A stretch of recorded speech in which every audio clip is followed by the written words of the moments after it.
ഇത്തരത്തിലുള്ള വെല്ലുവിളികൾക്കിടയിൽ നമ്മുടെ തനത് വരുമാനം വലിയ തോതിൽ ഉയർത്താനാണ് ശ്രമിച്ചത്. അതിൽ നമ്മൾ നല്ല വിജയവും നേടി. ഇപ്പോൾ കഴിഞ്ഞ 5 വർഷത്തെ കണക്കെടുത്താൽ 1,52,000 കോടി രൂപയുടെ അധിക വരുമാനം സമാഹരിക്കാൻ സംസ്ഥാനത്തിന് കഴിഞ്ഞു. തനത് നികുതി വരുമാനം 47,000 കോടി രൂപയിൽ നിന്ന് 73,000 കോടി രൂപയായി ഉയർന്നു. ഇപ്പോൾ അത് 83,000 കോടിയിലേക്ക് എത്തുകയാണ്. ഇത് നികുതിയേതര വരുമാനത്തിലും കാണാൻ കഴിയും. ഗണ്യമായ വർധനവ് നികുതിയേതര വരുമാനത്തിലും ഉണ്ടാക്കിയിട്ടുണ്ട്. അപ്പോൾ നികുതി വരുമാനത്തിലും നികുതിയേതര വരുമാനത്തിലും നല്ല വർധനവ് ഉണ്ടാക്കാൻ നമുക്ക് കഴിഞ്ഞു. ഇവിടെ CAGയുടെ റിപ്പോർട്ട്, ആ റിപ്പോർട്ടുകൾ ഒരു പ്രധാന കാര്യം വ്യക്തമാക്കുന്നുണ്ട്. കേരളത്തിൻ്റെ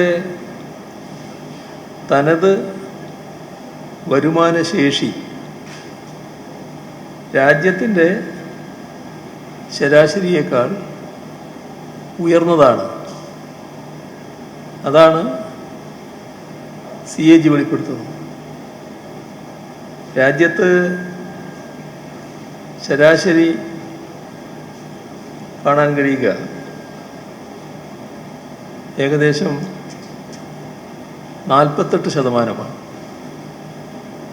വരുമാനശേഷി.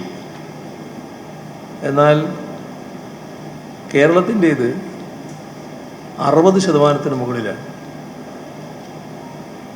നമ്മൾ ചില വർഷങ്ങളിൽ 70% അടുത്തെത്തിയിട്ടുണ്ട്. അതായത് സ്വന്തം വരുമാനശേഷി ശക്തിപ്പെടുത്തിയ സംസ്ഥാനമാണ് കേരളം.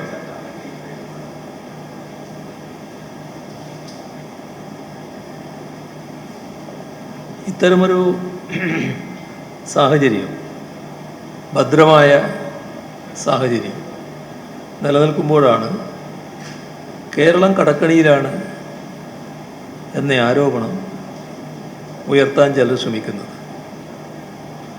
എന്നാൽ കണക്കുകൾ മറിച്ചാണ്. കേരളത്തിൻ്റെ പൊതുകടം GSDPയോട് താരതമ്യം ചെയ്താൽ ഏകദേശം 24.71%. ഇവിടെ രാജ്യം നമ്മൾ മാത്രം ഒരു സംസ്ഥാനമല്ലല്ലോ, ഒരുപാട് സംസ്ഥാനങ്ങളുണ്ടല്ലോ. ആ സംസ്ഥാനങ്ങളുടെ കണക്കെടുത്താൽ 25%-ലധികം ഈ GSDPയുമായി താരതമ്യം ചെയ്യുമ്പോൾ പൊതുകടമുള്ളത് നമ്മുടെ രാജ്യത്ത് 14ഓളം സംസ്ഥാനങ്ങളാണ്. അത് 25%-ൽ അധികം. എന്നാൽ 30%-ലധികം ഉള്ള സംസ്ഥാനങ്ങളുണ്ട്. കടം 30%-ലധികം. അത് 8ഓളം സംസ്ഥാനങ്ങളുണ്ട്. അപ്പോൾ ഈ 14ഉം ഇതിൽ 8ഉം ഈ പട്ടികയിലൊന്നും നമ്മൾ പെടുന്നില്ല. നമ്മൾ അപകടകരമായ സ്ഥാനത്തല്ല എന്നാണ് ഇത് കാണിക്കുന്നത്.